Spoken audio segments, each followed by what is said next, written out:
everybody. Welcome. Thanks for being here. If you want to introduce yourself in the chat, if you already have something that you're really interested in hearing about or learning about, you can tell us that. That just as an FYI, this event is recorded. So I'm going to go ahead and put a link to the recording in the chat so you all have the record of that.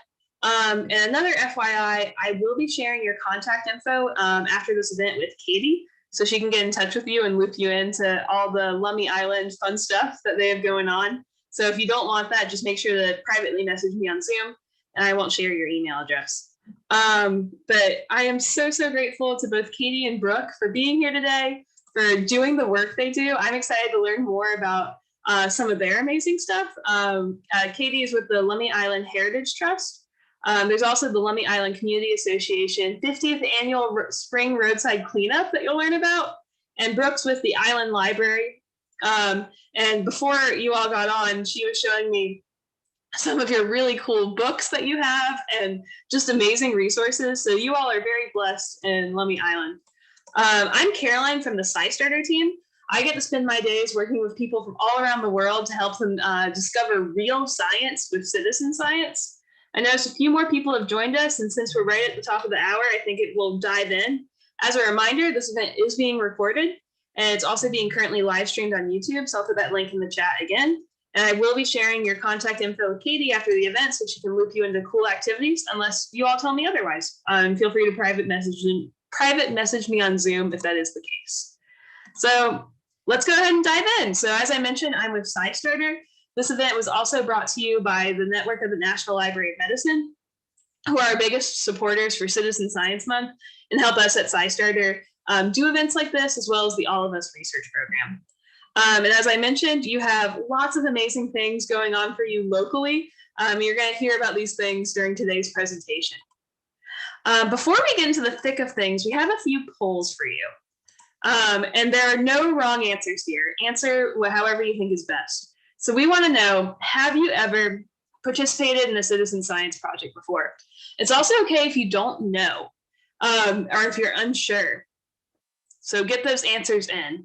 We'll give you a few more seconds to vote. All right. I'm going to close the poll in 3, 2, 1, and I'm going to end the poll. I'll share those results. So it looks like the majority of you, about 55%, have participated in the citizen science project before, but some of you haven't and some of you aren't sure, which is a-okay. You're going to hear from Katie today about some really cool projects you can do in your area, and you'll hear from me about other ways you can discover projects on Scistarter. All right, our next question is, we want to know, are you local? Is that your community? It's totally okay if not. I think you'll learn about projects today that are relevant for Washington State. But if you are local, even better, because you can participate in some of the awesome activities. So I'll let everybody vote. All right, and I'm going to end the poll. So it looks like 100% of you in today's event are local. Awesome. What a great community. All right, and this is our last question.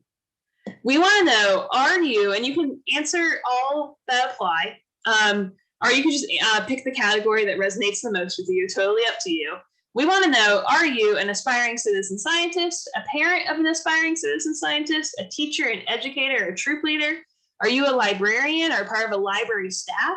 Are you a researcher or a practitioner? Are you just a bored person on the internet? Or are you none of those things? There are no wrong answers here. All are welcome today to learn about citizen science, which is real science you can do. All right, I'll give you a few more seconds to vote. 3, 2, 1, and I'm going to end the poll and share those results. So it looks like the majority of you are aspiring citizen scientists, about 54%. We have a parent here. We have 2 educators, 1 library staff, librarian. I think I know who that is. Hi, Brooke. We have 2 researchers on the line. No one is a bored person on the internet. I'm glad to know that you all are entertained. That makes me happy. And some of you who don't identify with any of these categories, that's totally fine. By the end of today, I hope that you identify with being a citizen scientist. All right, so part of the reason why I'm here is because millions of people enjoy science and nature. You all probably count yourselves in this number. Maybe you like going outside and looking for birds or butterflies. Maybe you really want to understand how the brain works and you wish you understood it better.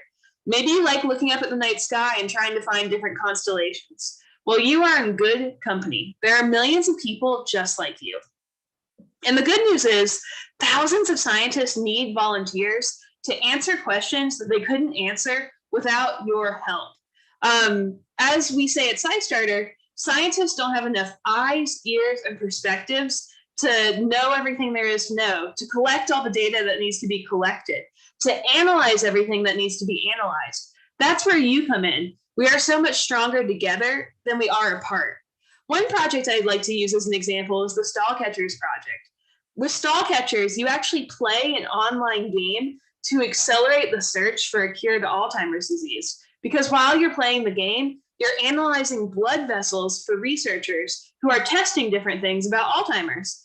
With the help of citizen scientist volunteers, the research is sped up by ×5. So it goes from taking a year to answering a research question to potentially only a month.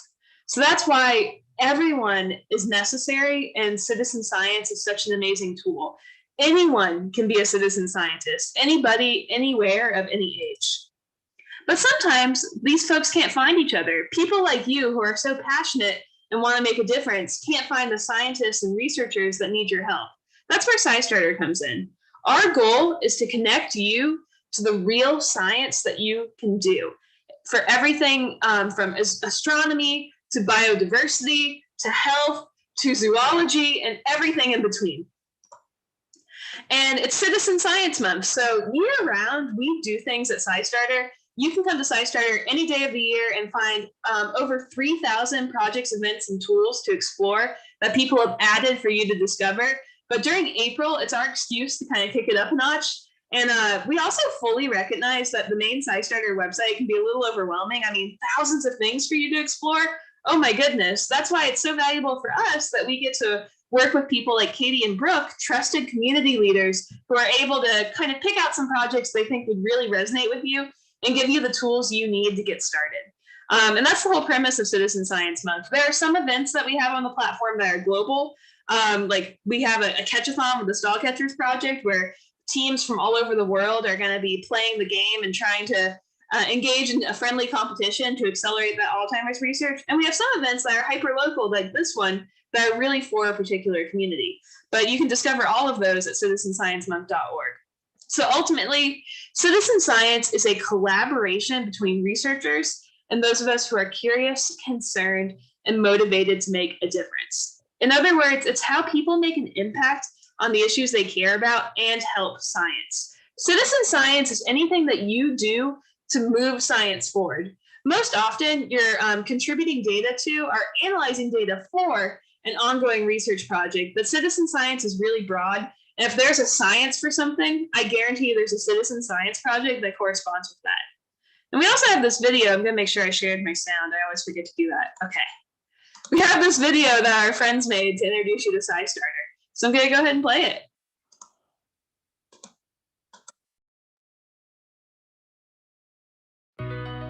Citizen science can change the world. These programs mobilize people from all walks of life to contribute to scientific research, from teachers to artists, Girl Scouts to business professionals, students to retirees.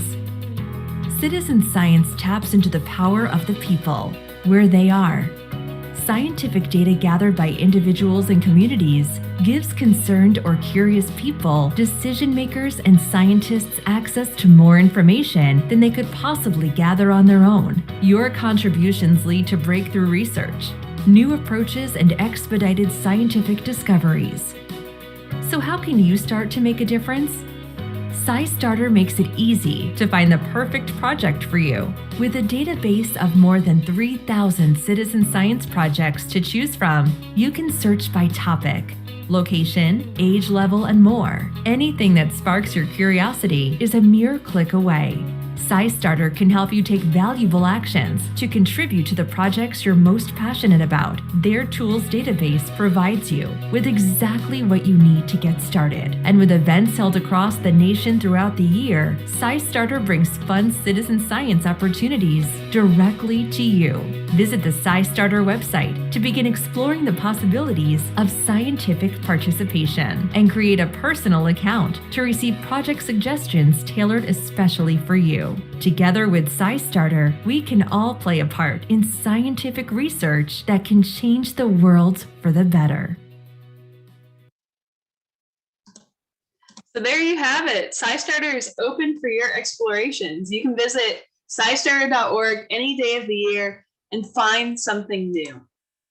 And I always like to include this cartoon. I think it's really funny. I think you'll be delightfully surprised by the quality of my work on this assignment. I crowdsourced it. I think it shows that, because a lot of us, when we think of science, we think back to like that 10th grade test we failed, or the anxiety we felt about memorization. But science is so much more than that. It's a way of discovering something new about the world. It's a way of being meaningfully part of something bigger than ourselves. So I'm really glad that we're part of the crowd together and that we can accomplish such amazing things and turn our curiosity about the world into real impact. And because of citizen scientists, there's a lot of things we know that we wouldn't know otherwise. We know that bird populations have declined by 50% because of the contributions of citizen scientists across North America.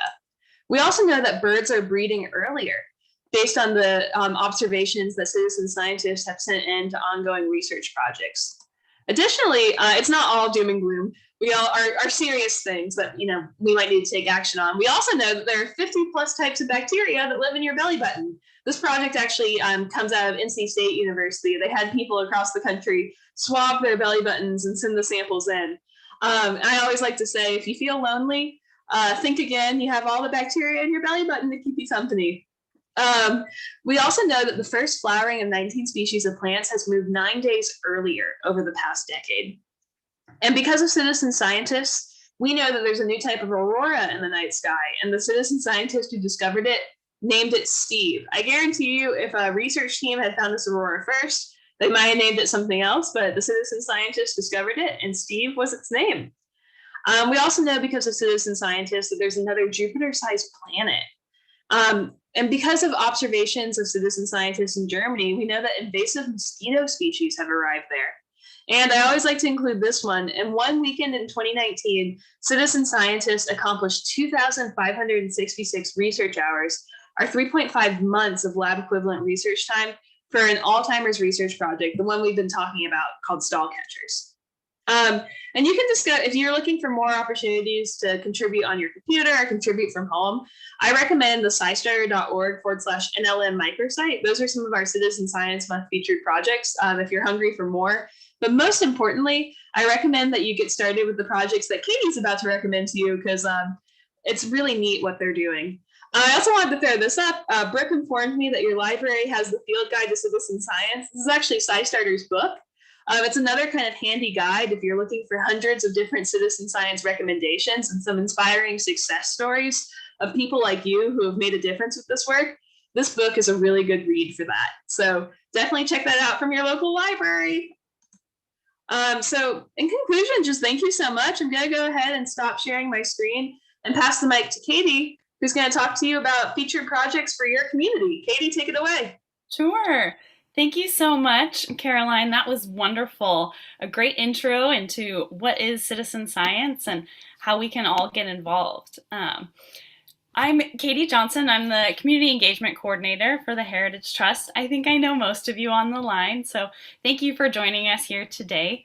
We are celebrating all month long and have a great partnership with the Lummi Island Community Association and our Island Library, and working with Scistarter.org to get this all up and running and really promote it even further than just our little island community.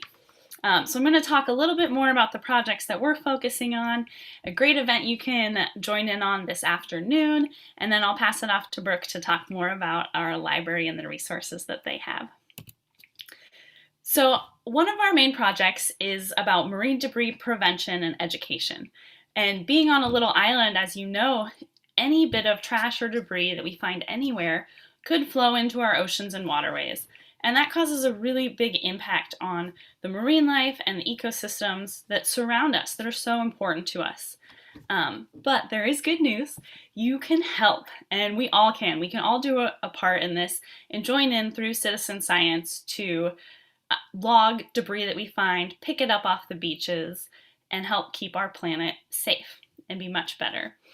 The Heritage Trust has been working on this type of education for several years now. It started out with us doing some great beach cleanups and inspiring folks to get together, grab your trash bags, head outside, and remove some of that debris. As this process has gone on, we've partnered with the Lummi Island Community Association and done actual training for how to use these different apps to track debris, and then sent out people who were trackers with people who were cleaning up debris for the spring roadside cleanup in years past. So we used to have little teams of folks going out there. Obviously, in the pandemic, we can't do that. But we hope that people will download this app, install it on their phones, and use it whenever they're out tracking debris and trying to pick up what they find. Another reason why this is so important is because helping scientists track data really adds to the research. By letting people know what you've found, it can really add to this body of work. And here's just some of the kind of cleanup data from last year when we promoted some marine debris tracking. 37 people participated throughout the year. They collected nearly 600 pieces of trash. And then over to the right, you can see some of the different materials that were collected. Some of the most likely items to find are cigarette butts, plastic forks, drink containers, and that was about 50% of what was found last year. There's about 5% that was fishing gear or nets, about 13% of packaging materials, so those pop rings that you find, gotta cut those and throw those in the trash and not leave them whole and throw them away. And then some more miscellaneous items were about 28%. Personal hygiene was about 2%. I'd be really interested to see what that comes like at the end of this year with people wearing masks. And I don't know about you, but occasionally I've seen one or two on the ground and you just got to pick those up. There's no point in throwing them out. And one of the most surprising things that I found from this was micro trash. So the small little bits that are really tiny and not a whole piece of trash. Last year, over 250 pieces were collected that were less than 2.5 centimeters, and of those, 100% were plastic. So the plastics are a real problem that are impacting our oceans, and we need to do something about it. So that brings us to CleanSwell. So this afternoon, the Lummi Island Community Association is hosting their roadside cleanup. And they're inspiring people to head out and go pick up marine debris trash on the roads, gather it, and as you do, we hope that you will log it for us. This helps the science and the data go further, and it helps prevent all that trash from becoming marine debris. I know we have a lot of folks signed up for the cleanup today, so if you see someone out there, say, hey, are you logging that stuff? You can do it easily with CleanSwell. This app is available for iPhones and for Androids, and it's pretty user-friendly.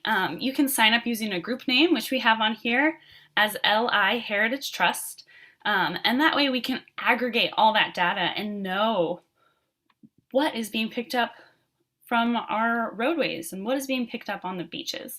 And then the cool thing is CleanSwell has compiled all their data, so you can go and look. You can search for Lummi Island and see all the different places that people have found trash and the different numbers and what they've found.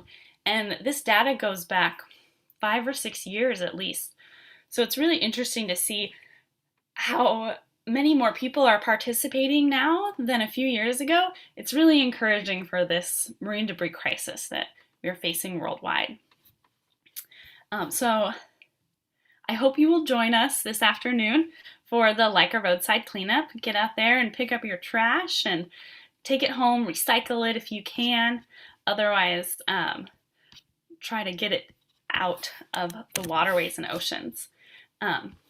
So there's a few more projects that we're promoting this month, and I just want to share a little video with you. Let's see.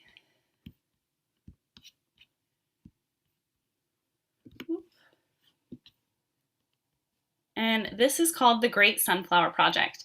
And this is a great project for pollinators that anyone can do. So let's watch this quick video and see what it's all about.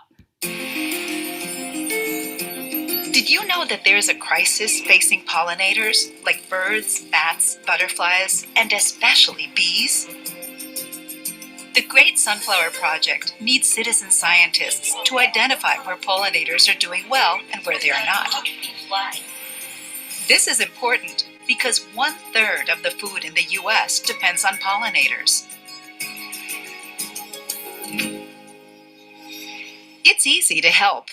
Watch for pollinators on sunflowers or any other flowering plant. First, identify and count the flowers you are monitoring. Count the pollinators you see on the flowers and record the amount of time you watched. Upload your results on a computer or smartphone. Join the thousands of other volunteers across the country who are part of the Great Sunflower Project. You can make a difference.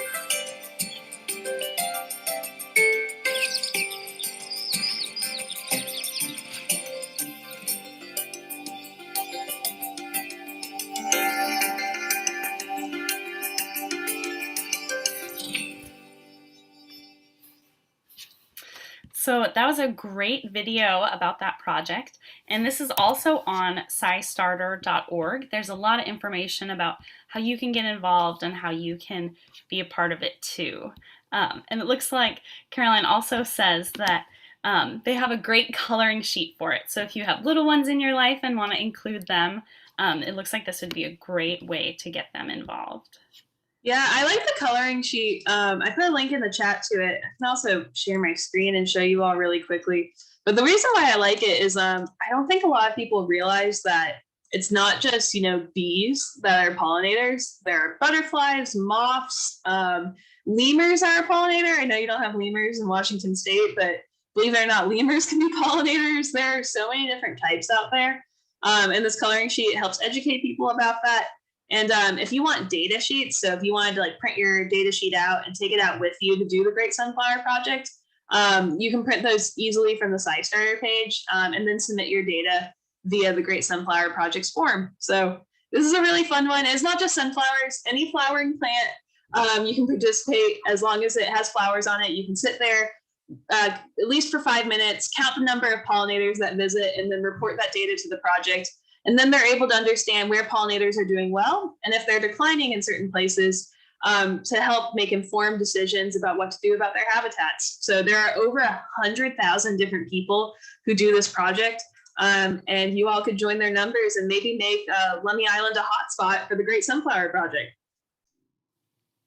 Great. That sounds like a wonderful idea. The Heritage Trust has another program called the Personal Preserve Program, which is about enhancing your own backyards for native plants, for wildlife, to conserve water. So if you're already a part of that program, this is great. You probably have some flowering plants in your yard that are thinking about budding or going to be budding soon, and you can enjoy some springtime out there watching for pollinators. And this kind of leads into another project we have that is also about pollinators, but kind of a different one for you. I have a little video for this one as well. So let me just share and we'll go ahead and watch this one. This one is called Audubon's Hummingbirds at Home. You hear them, you see them, you might even feed them, but now you can help hummingbirds. With Audubon's new Hummingbirds at Home app, it's easy and fun to keep track of the hummingbirds you see while collecting data that helps us understand how to protect them. Here's how it works. First, Hummingbirds at Home helps you set up a patch in your yard or just about anywhere, where you can do planned surveys to keep track of hummingbirds and what they feed on. You can also log sightings whenever you spot a hummingbird or nectar source outside of patch surveys. Then use your smartphone or computer to submit your data. With each person spending just minutes of time, together we can form a network, collecting and transmitting valuable data to Audubon researchers. While other birding apps help you identify birds, Hummingbirds at Home lets you contribute to their well-being. Join us. Together we can help hummingbirds. Available in the App Store and Android Market. Learn more at hummingbirdsathome.org. Nice.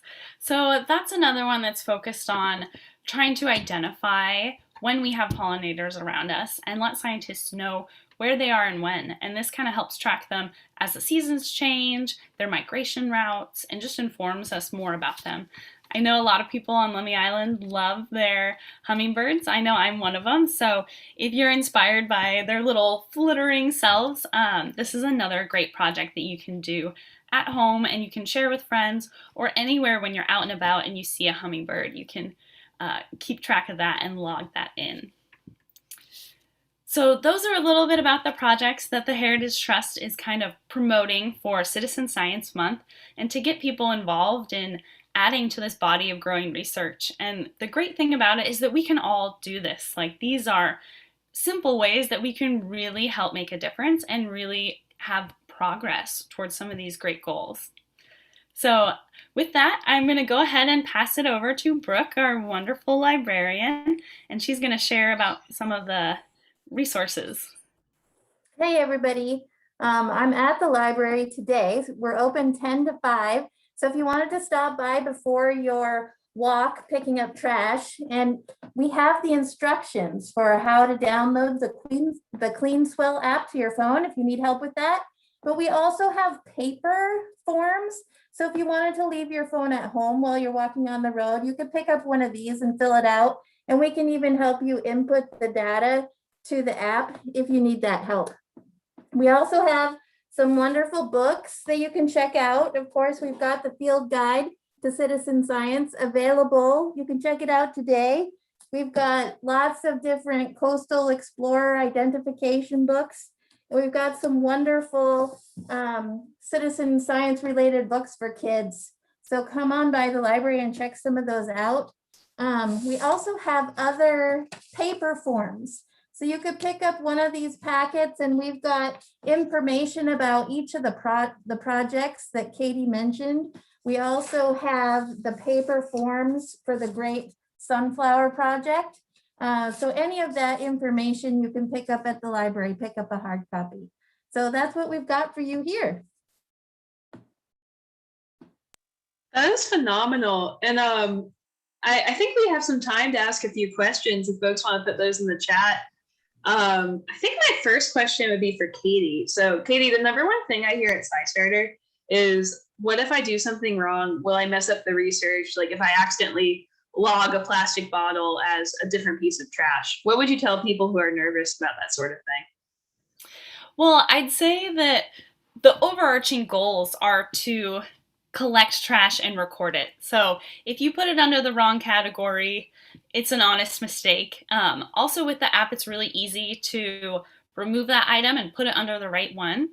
But just remember that overall, you're really helping contribute to both the planet and to scientific research. So don't be nervous about doing something wrong or making a mistake, because it happens. We're all human. But just remember that you're still doing good work for the greater good. I love that. Brooke, do you have any words of encouragement for the audience as they embark on their citizen science journeys?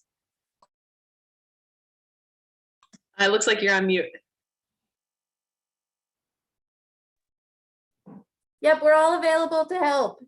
So if you need help with that computer side, with inputting the data, we're available to help you. I love that. Okay, now I have a question. I'm going to start with Brooke and then I'll ask Katie. Brooke, when was the first time you ever heard of citizen science, and what's something about citizen science that has surprised you? It was actually just last month that I first heard about citizen science, and it was from an invitation from another islander, from Mary Ross. And yeah, so I've just been learning a lot, and then looking up in our library, finding all of these amazing resources that we already had. So I learned a lot just being introduced myself.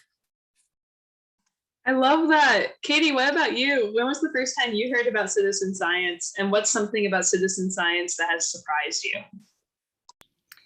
So I first heard about citizen science back in grad school. And to be honest, I was really intimidated by it at first. Like, oh my gosh, like science, I'm doing research, and kind of had that nervous energy a little bit that Caroline was alluding to earlier of helping and contributing to this data and this research.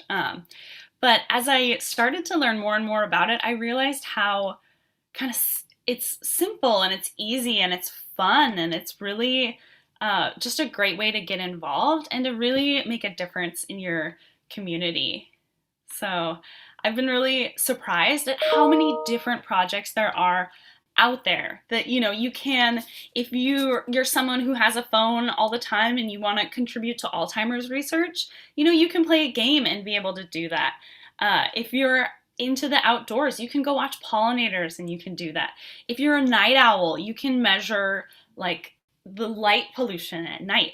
There's so many different things that you can do and so many different ways that you can be involved that I think is really awesome. And so I know that Caroline talked about Scistarter, and it's just a great place to find some of these projects and to find what you're passionate about and what you want to get involved in. Awesome. Thank you, Katie. And we have a few questions in the chat. First one's from Dawn. Dawn says, I signed up for CleanSwell. How can I go back and add LI Heritage Trust as the group? So I think when you go to submit data during your cleanup, you can add a group at that point. It'll say, do you want to contribute to a group, and put in the group name. So you can add us at that point and it'll still kind of aggregate to our data.